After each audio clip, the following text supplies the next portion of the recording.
Bonjour à chacun, à chacune. Est-ce que Jean-Paul, Voilà, merci. J'ai ramené une image.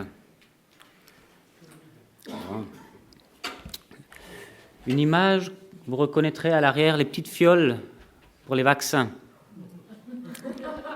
Alors, on peut penser ce qu'on veut des vaccins, mais si vous lisez les nouvelles de ces derniers jours, les journaux titrent « La Suisse doit détruire 10 millions de doses de vaccin Moderna pour cause de péremption ». Le ministère de la Santé précise ne pas avoir d'autre choix dans la mesure où les doses ont expiré mercredi passé. Le coût des doses destinées à être détruites s'élevait à quelques 280 millions de francs suisses. Vous savez combien d'habitants il y a en Suisse ? Alors 7 millions, c'est un chiffre quand tu as quitté la Suisse. C'est 8,7 millions. Voilà. Et donc, une dose par habitant, et même un peu plus, qui va être détruite. Ce n'est pas les seuls stocks qu'ils ont. Quand on voit toute la difficulté qu'ont eu les pays en voie de développement pour accéder aux vaccins durant cette période de pandémie, et que les pays riches se sont accaparés les vaccins pour finalement jeter à la poubelle ce qui est périmé, ça révèle tout l'égoïsme qui règne dans ce monde. Et en tant que Suisse, même si sur mes 37 années de vie, j'ai vécu que 7 années en Suisse, je me sens quelque part solidaire de ça et j'ai honte pour la Suisse. Alors peut-être le même scandale viendra en France et j'aurai à nouveau honte pour la France. C'est l'inconvénient d'avoir plusieurs nationalités. Je me sens solidaire de cette aberration, même si j'y suis pour rien. Je me sens bien sûr aussi solidaire des réussites de la Suisse, même si j'ai rien fait pour. Quand c'est la Coupe du Monde, quand c'est les exploits sportifs ou les bonnes actions, on se sent solidaire aussi de notre pays. Et là, j'ai honte pour ce fait qui révèle tout l'égoïsme des pays riches. Regardez en arrière pour mieux aller de l'avant.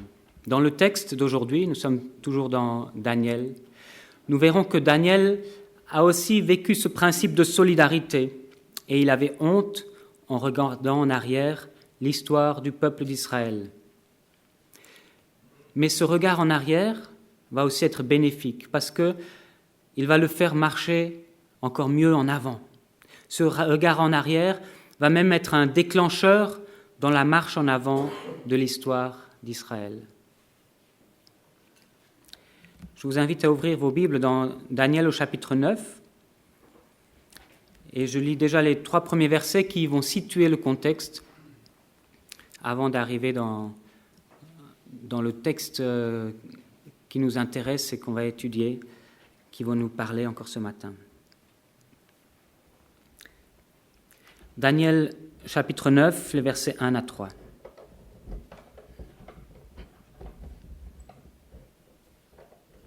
La première année de Darius, fils d'Assuérus de la race des Mèdes, lequel était devenu roi du royaume des Chaldéens, la première année de son règne, moi, Daniel, je compris par les livres qu'il devait s'accomplir 70 ans pour les ruines de Jérusalem, d'après le nombre des années dont l'Éternel avait parlé au prophète Jérémie.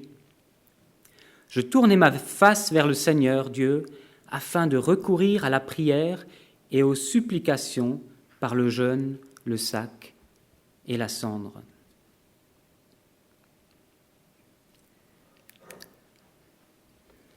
Daniel commence à être âgé et le contexte politique a changé. Vous vous souvenez, quand on a vu Daniel au chapitre 5, c'était la fin du royaume de Babylone.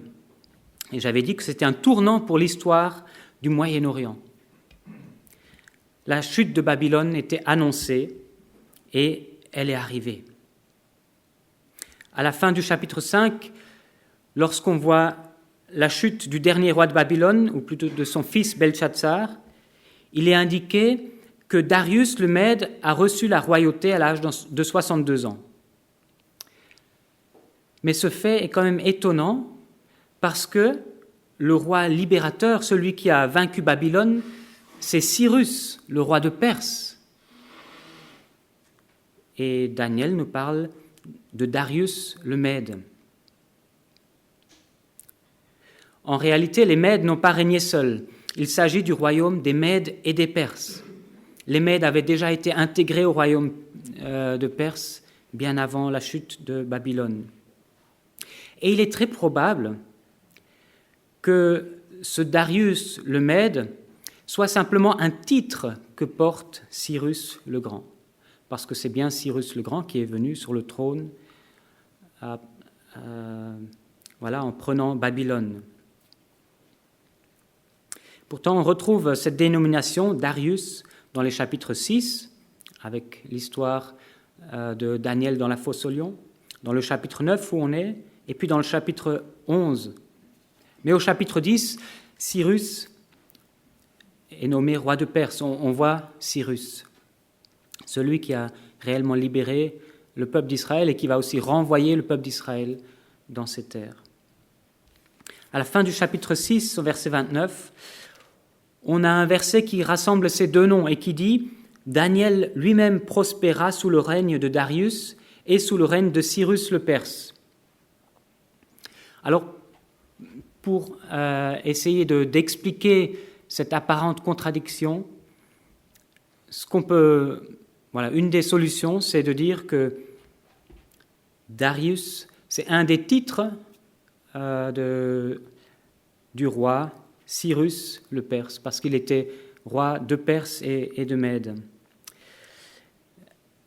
Et alors on pourrait lire ce verset qui rassemble les deux noms.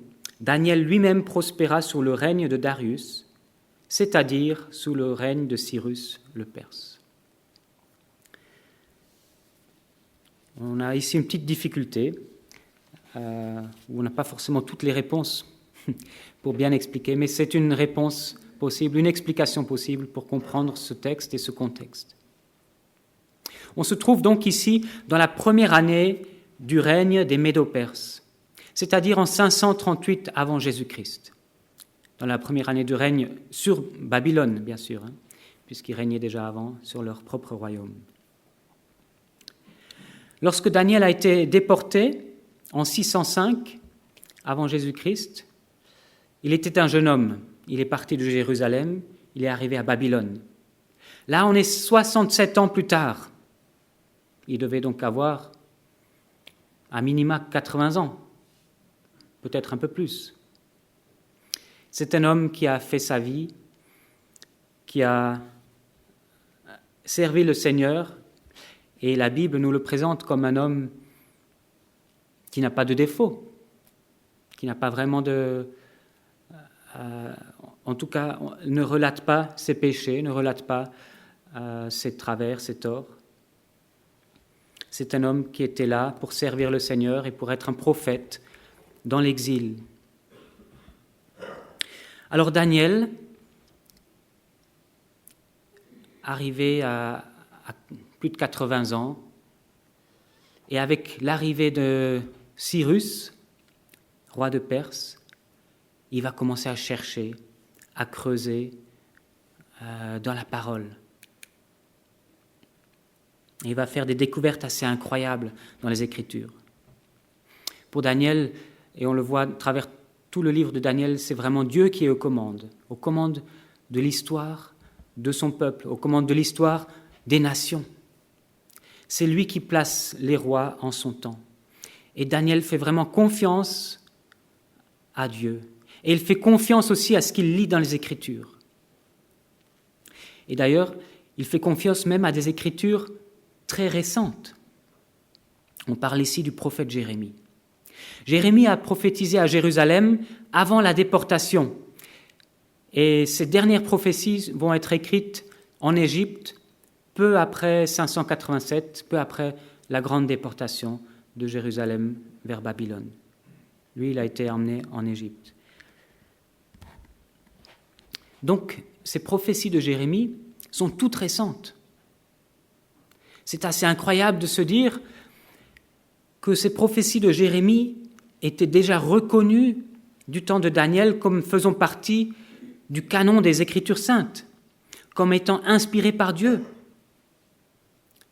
Elles sont reconnues à Babylone quelques années seulement après avoir été écrites à plusieurs milliers de kilomètres à Jérusalem. Daniel reconnaît en Jérémie un vrai prophète de Dieu.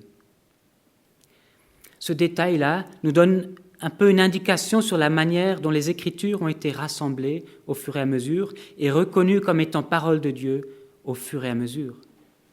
Et pas juste à la fin de l'histoire du peuple d'Israël. Ça ne s'est pas fait tardivement. Mais au fur et à mesure, les écrits ont été rajoutés et reconnus comme étant le véritable message venu de Dieu. Daniel devait savoir que le moment serait bientôt là où Dieu allait délivrer son peuple de cet exil.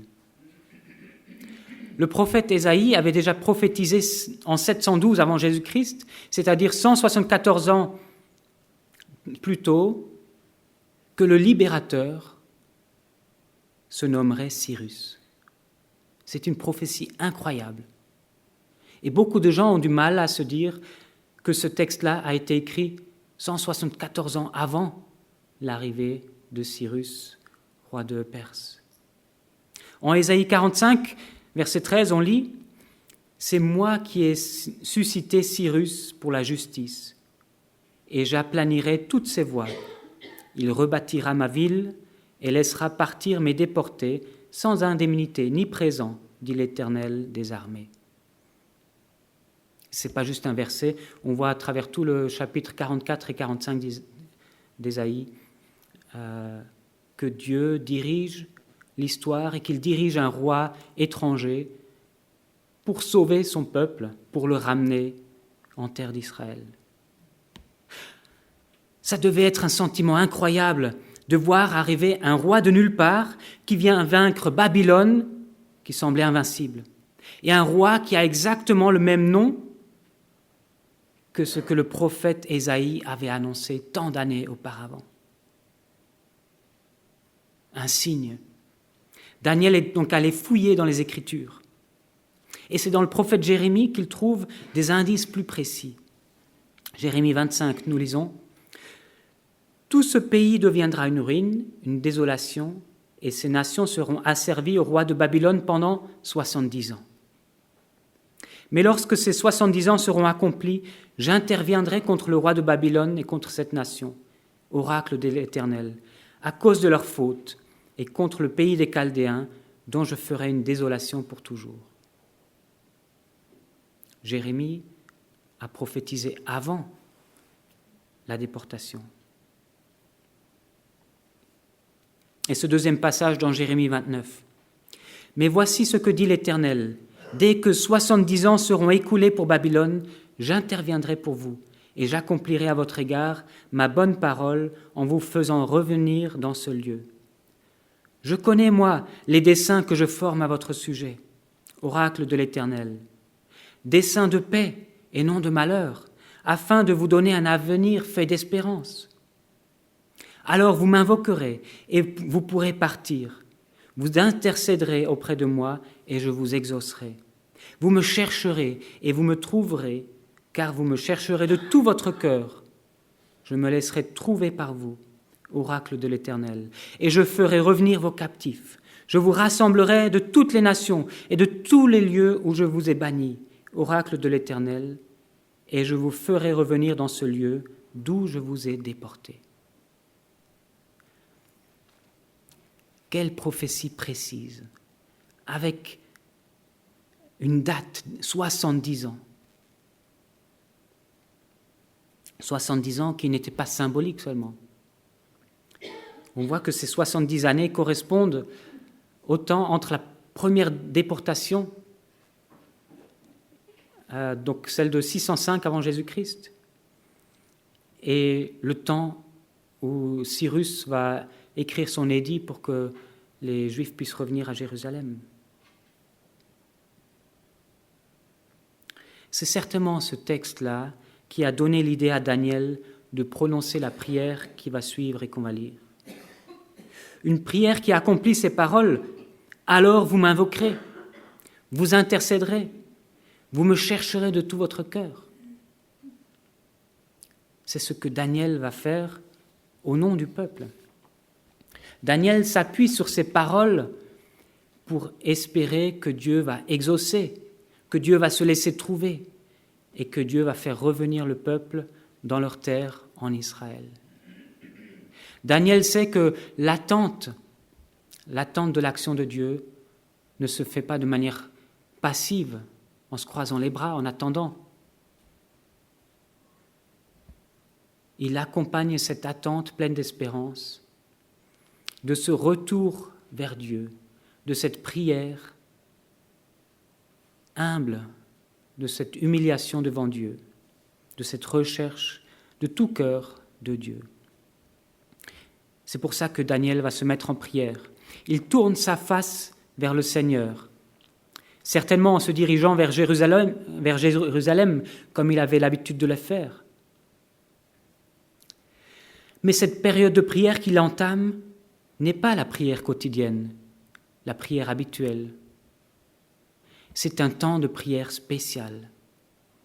Et il débute ce temps de prière en s'humiliant devant Dieu. Il jeûne. Je ne sais pas préciser combien de temps, mais il jeûne. Il échange ses habits, ses beaux habits, il avait un poste prestigieux, il les échange contre des sacs de tissu. Au lieu de mettre de l'huile sur la tête, de se shampouiner pour laver ses cheveux, pour soigner ses cheveux, il met de la cendre sur sa tête. Ce sont des marques d'humiliation. Il vient humblement devant le Seigneur, devant Dieu, pour présenter ses supplications.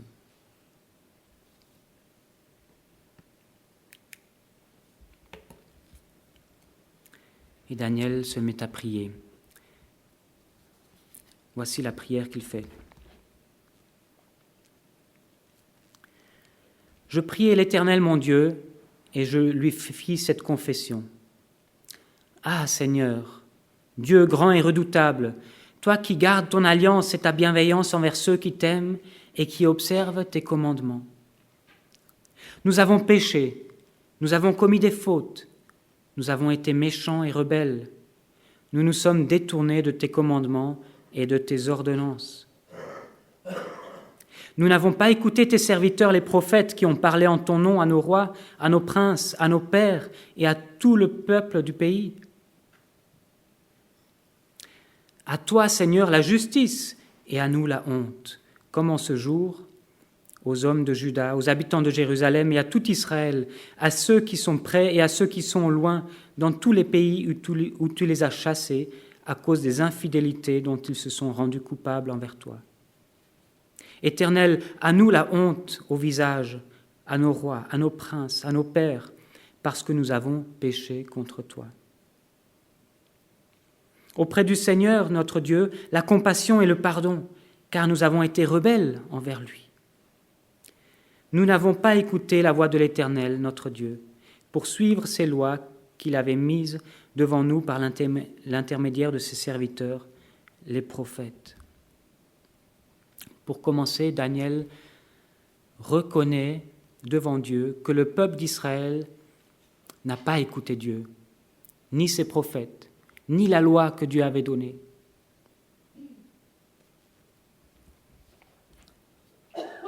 Il reconnaît ça et il s'associe au fait de son peuple. Mais il y a aussi un contraste dans ce texte entre ce qu'est le peuple, pécheur, avec des oreilles fermées, et d'un autre côté, qui est Dieu.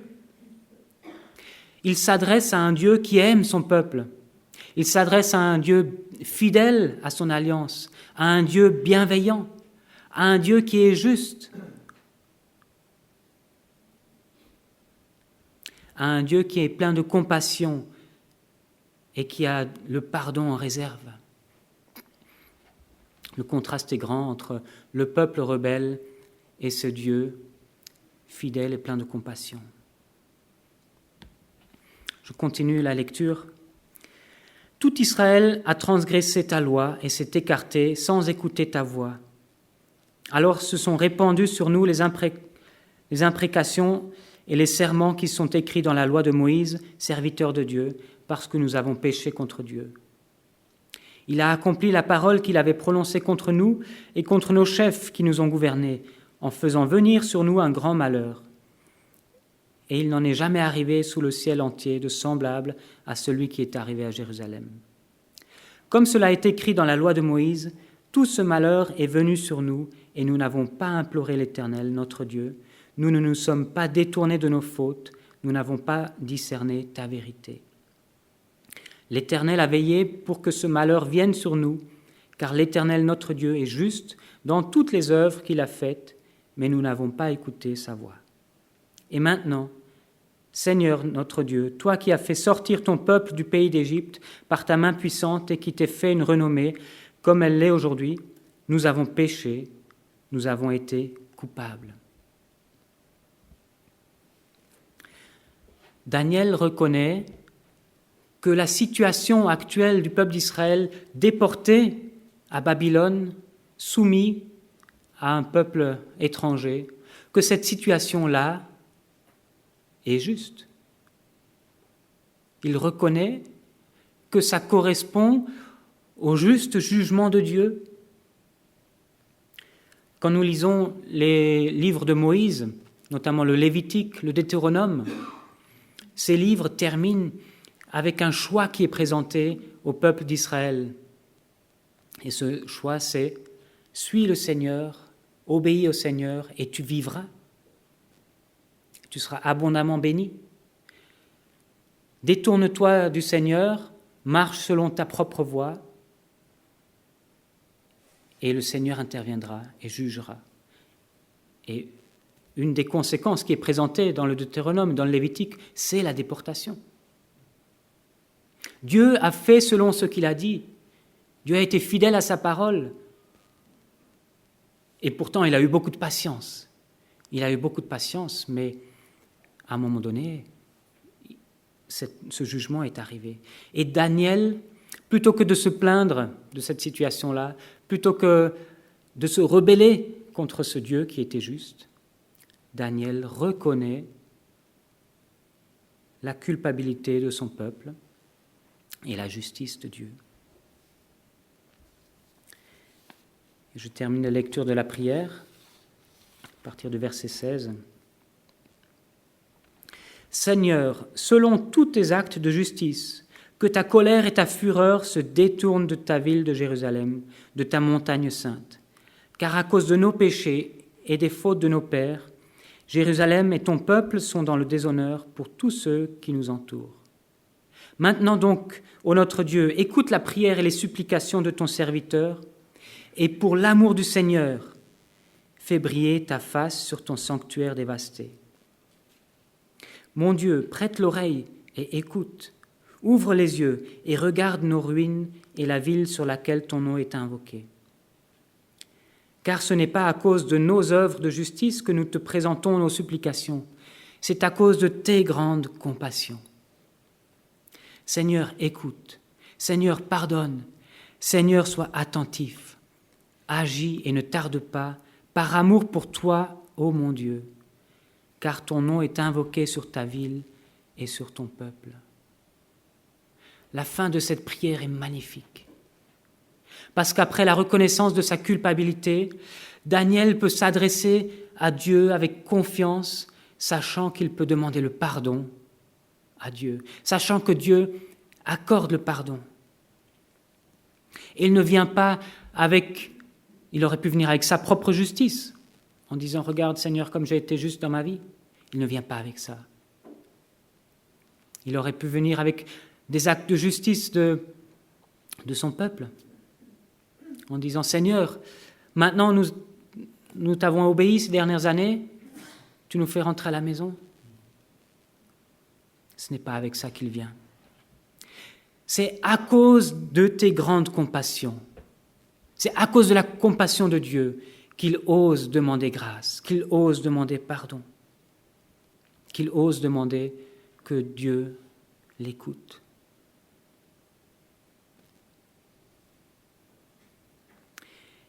Et Daniel met un argument de poids dans la balance encore. Il pense non pas à son confort, mais au nom de Dieu, à la réputation de Dieu. Il demande à Dieu d'agir pour son nom, pour l'amour de son nom. C'est une expression peut-être populaire qu'on connaît, pour l'amour de Dieu. Daniel demande à Dieu d'agir pour l'amour de son nom, pour que sa réputation, la réputation de Dieu, soit préservée ou rétablie parmi les nations. Il demande que la gloire de Dieu éclate à travers la grâce qu'il va faire à son peuple. Daniel avait bien compris que ce n'était pas à lui de défendre le nom de Dieu. Et vous vous souvenez au chapitre 5, quand le roi babylonien avait fait ce sacrilège en utilisant les ustensiles du temple pour faire une orgie, Daniel savait que ce n'était pas à lui de défendre le nom de Dieu. Ici, il se rend compte que c'est même le peuple d'Israël qui a déshonoré le nom de Dieu. Parce que le nom de Dieu est associé au peuple d'Israël, au peuple de l'Alliance. Alors il demande pardon au nom de sa génération, au nom de la génération passée. Et il demande à Dieu de défendre son honneur qui est associé au peuple d'Israël. Quelle belle prière. Et nous voulons maintenant aussi réfléchir ce que nous pouvons apprendre de cette prière, ce que nous pouvons apprendre de cette attitude-là.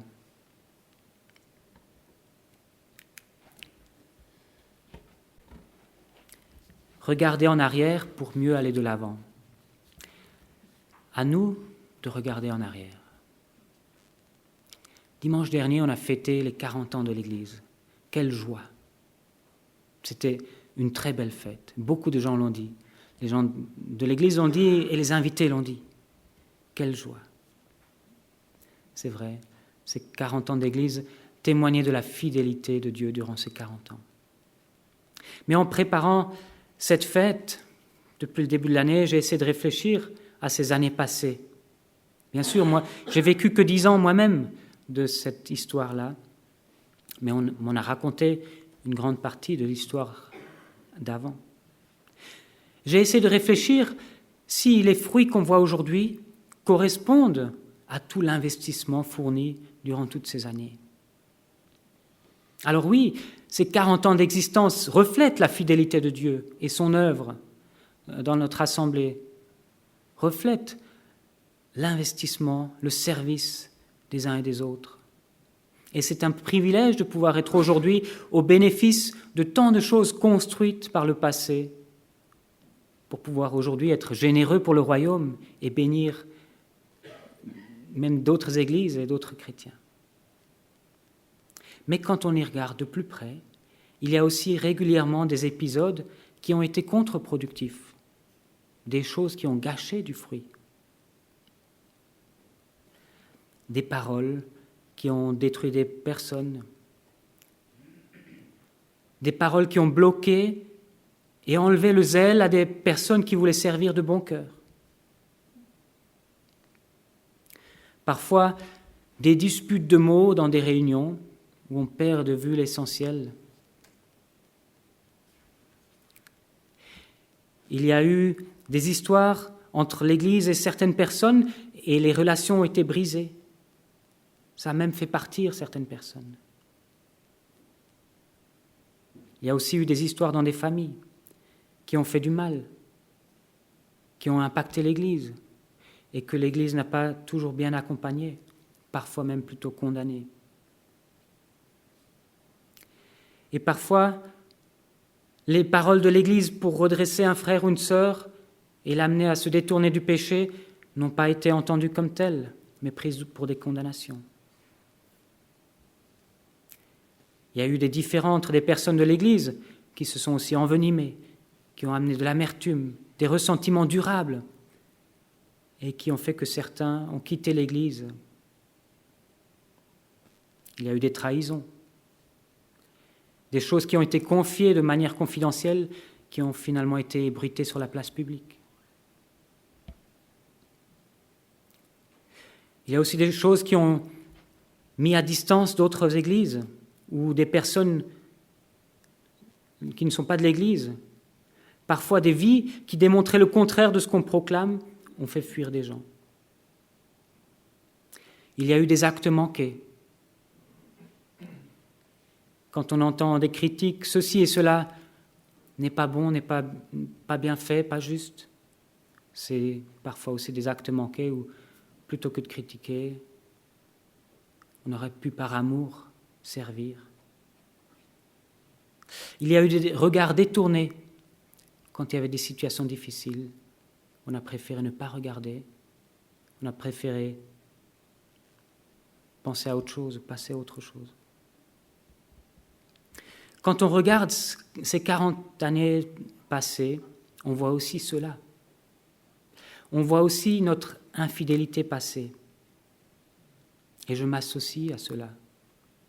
J'ai honte de cela. Daniel, ici, nous apprend qu'il n'est pas juste de montrer simplement du doigt en disant « Regardez ce qu'ils ont fait. Ils sont coupables de cela. » On voit bien le résultat.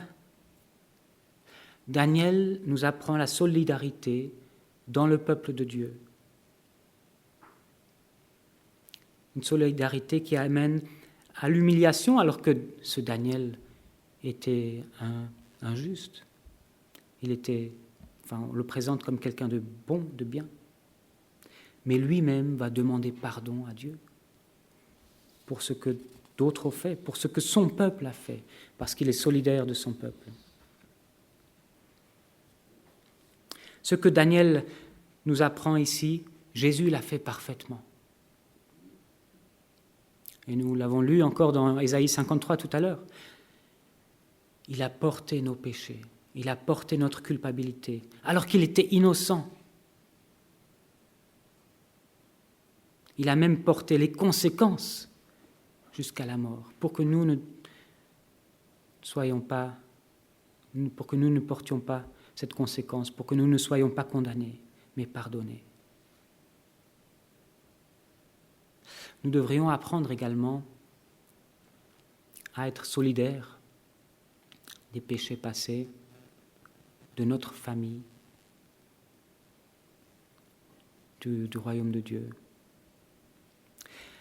L'objectif n'est pas d'être écrasé par le péché. L'objectif n'est pas d'être déprimé par cela, par ce passé. Mais l'objectif, c'est de se présenter devant Dieu, de compter sur sa compassion, sur sa grâce, de lui demander qu'il se glorifie, qu'il rétablisse son honneur et son nom. En préparant le culte de dimanche passé, je me suis demandé quelle aurait pu être la place de tout cela dans la fête d'anniversaire de l'Église. Alors dimanche dernier, ce n'était pas le lieu ou le moment pour s'attarder là-dessus. Mais j'ai rappelé tout de même qu'à côté de la fidélité de Dieu, il y avait eu l'infidélité des hommes qui a amené dans le passé à des divisions. Le texte de Daniel nous donne aujourd'hui l'occasion de regarder en face ce passé pas toujours glorieux et dont nous sommes encore parfois prisonniers. Même les générations plus jeunes qui ne sont pas coupables de ce qui s'est passé dans le passé sont prisonniers des conséquences, de certaines conséquences. Et ainsi même, en tant que plus jeune, on peut s'associer à ce retour vers Dieu, humblement.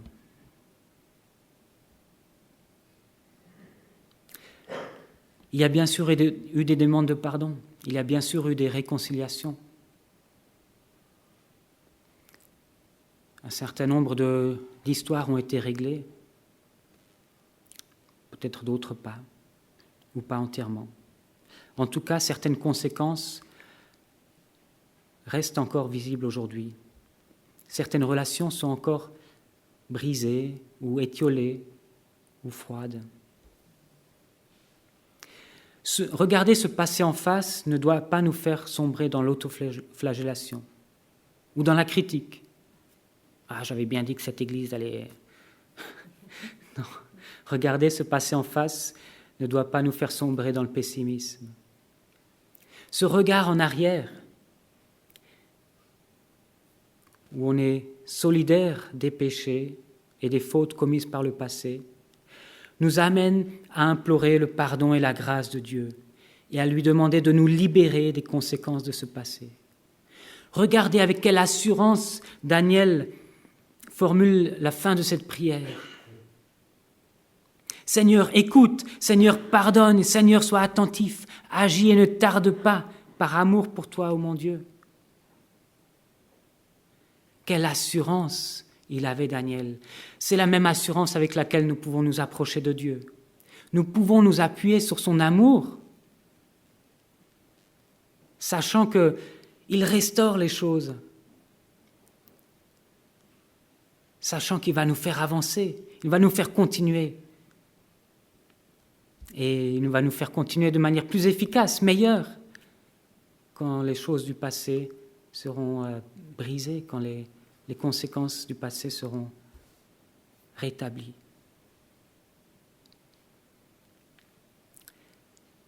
Je veux regarder encore un peu plus loin dans le passé. Quand vous parlez avec les anciens, ceux qui étaient là lors de la fondation de l'Église, et quand ils vous racontent leur conversion, ils parlent de soirées avec des évangélistes qui venaient annoncer l'Évangile, notamment dans le restaurant sans alcool à Wörth. Et à la fin de ces soirées, quand l'un ou l'autre s'approchait du pasteur, de l'évangéliste qui est venu à prêcher, celui-là leur demandait de confesser leurs péchés. Il leur demandait de confesser leurs péchés. Ah. Mais est-ce que c'est pas trop dur? Est-ce que c'est pas... Quand on annonce l'Évangile, les gens viennent et disent « Oui, j'aimerais en savoir un peu plus. » Confesse tes péchés. Allez demander aux plus anciens qui vous racontent encore une fois leur conversion.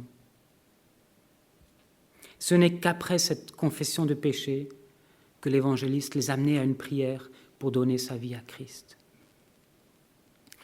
La repentance est le point de départ de toute vie chrétienne. La repentance est aussi le passage régulier pour continuer de marcher avec Christ, plutôt que d'être enfermé dans des attitudes où le péché a une emprise sur nos vies.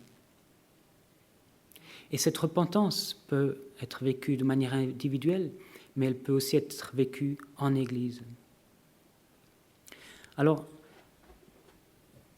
je ne veux pas maintenant vivre un moment spécial de repentance là ce matin.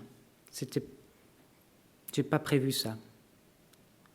Je crois que ce texte doit d'abord nous parler personnellement à chacun. Et peut-être qu'il vaut mieux que chacun reparte avec ce texte et se mette à prier personnellement pour que le Seigneur révèle ce qui a besoin d'être confessé. Et alors, dans les prochaines semaines, dans les échanges les uns avec les autres, nous pourrons revenir sur ce que le Seigneur nous montre, le partager avec un frère, avec une sœur. Peut-être qu'il y a des choses à rétablir, des demandes de pardon aussi à des frères et sœurs, des réconciliations nécessaires.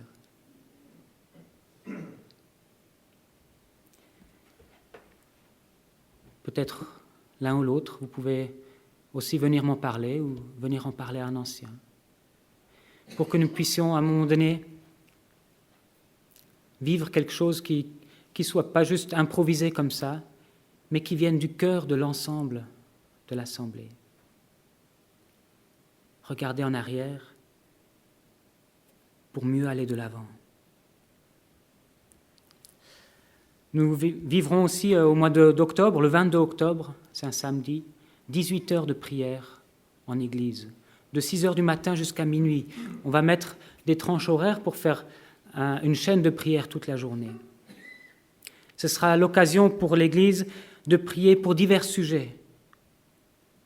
Mais ce regard en arrière pourra bien sûr également se faire, s'humiliant devant le Seigneur et en lui confiant les 40 prochaines années de l'Église, en lui confiant la marche en avant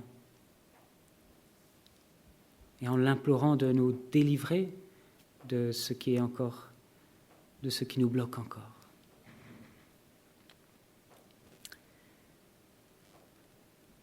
Mon Dieu, prête l'oreille et écoute.